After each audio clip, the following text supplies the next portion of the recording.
पितृपक्ष की पौराणिक कथाएं। शास्त्रों के अनुसार क्या है श्राद्ध के नियम? श्री कृष्ण भगवान ने कहा है कि आत्मा कभी मरती नहीं, ये बस एक शरीर से दूसरे शरीर में बदलती है। इसलिए आप अपने पूर्वजों को जब भी कुछ अर्पित करते हो तो वो उन्हें मिलता है। दानवीर कर्ण, जिनके नाम के आगे ही दानवीर था, उन्होंने पूरी उम्र बहुत दान दिया। जो भी उनसे कुछ मांगता वो उसे जरूर मिलता। कर्ण जब परलोक गए तो वहां उन्हें वो कुछ दोगुना दिया गया जो कि उन्होंने दान किया था, लेकिन वो सब हीरे जवाहरात और सोना चांदी थे। कर्ण को खाने को कुछ नहीं मिला क्योंकि उन्होंने कभी भोजन दान नहीं किया था। कर्ण भूख से व्याकुल हो गए। अंत में यमराज की विनती करके धरती पर जाकर फिर से दान करने की आज्ञा मांगी। यमराज ने कर्ण को 14 दिनों का वक्त दिया। कर्ण ने धरती पर आकर जमकर भोजन दान किया और श्राद्ध किया। जब कर्ण परलोक वापस आया तो उसके पास खाना पहुंच चुका था। इसलिए हिंदुओं में भोजन दान करना बहुत शुभ माना गया है। श्राद्धों के दौरान तो गरीबों को भोजन खिलाना ही चाहिए। इसके जरिए हमारे पूर्वजों को सीधे ये पहुंच जाता है।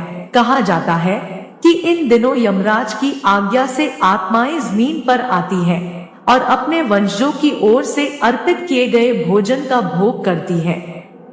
अन्य पौराणिक कथा।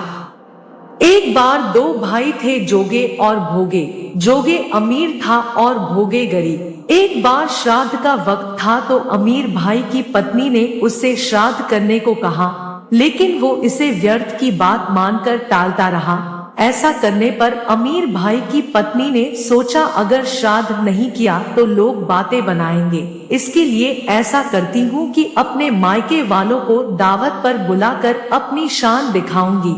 वहीं अमीर भाई की पत्नी ने श्राद्ध पर मदद करने के लिए गरीब भाई भोगे की पत्नी को बुला लिया। श्राद्ध का दिन आया तो भोगे की पत्नी पूरा दिन काम पर लगी रही।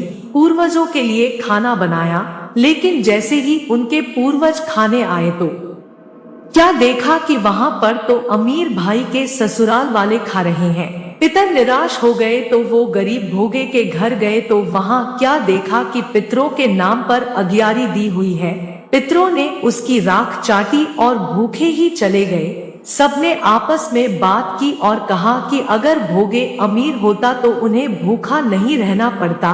पितरों को उस पर दया आई और उन्होंने कहा कि भोगे के घर धन आ जाए। शाम हो गई। गरीब भोगे के बच्चे खाना मांगने लगे, लेकिन उनके घर में कुछ नहीं था। भोगे के पत्नी ने बच्चों को टालने के लिए झूठ ही कह दिया कि बाहर हौदी के नीचे खान को है, खा लो।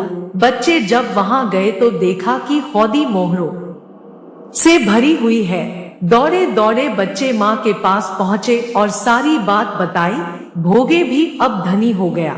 अगले साल जब पितृपक्ष आया तो उसने अच्छे से श्राद्ध मनाया, 56 तरह के भोग लगाए और ब्राह्मणों को भी भोजन कराया।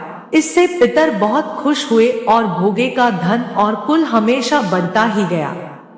कैसे करें पितरों का श्राद्ध?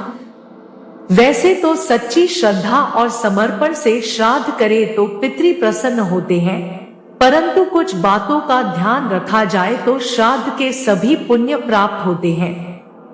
पहला नियम, श्राद्ध की संपूर्ण प्रक्रिया दक्षिण दिशा की ओर मुंह करके की जाए तो बहुत अच्छा माना जाता है, क्योंकि पितरलोक को दक्षिण दिशा में बताया गया है।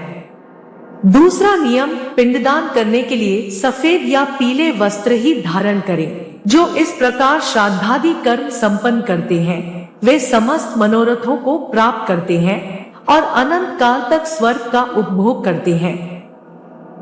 तीसरा नियम, श्राद्ध सदैव दोपहर के समय ही करें।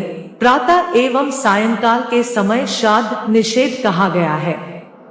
चौथा नियम, पितृपक्ष के दौरान श्राद्ध या तर्पण करते समय काले तिल का प्रयोग अवश्य करना चाहिए, क्योंकि शास्त्रों में इसका बहुत महत्व माना गया है। पांचवा नियम, जिस दिन श्राद्ध करे उस दिन पूर्ण ब्रह्मचर्य का पालन करें। श्राद्ध के दिन क्रोध, चिड़चिड़ापन और कलह से दूर रहें। छठा नियम, पितरों को भोजन सामग्री देने के लिए मिट्टी के बर्तनों का प्रयोग किया जाए तो अच्छा है, केले के पत्ते या लकड़ी के बर्तन का भी प्रयोग किया जा सकता है। दोस्तों, वीडियो को लाइक करें और चैनल को सब्सक्राइब करना ना भूलें। धन्यवाद। Thanks for watching video.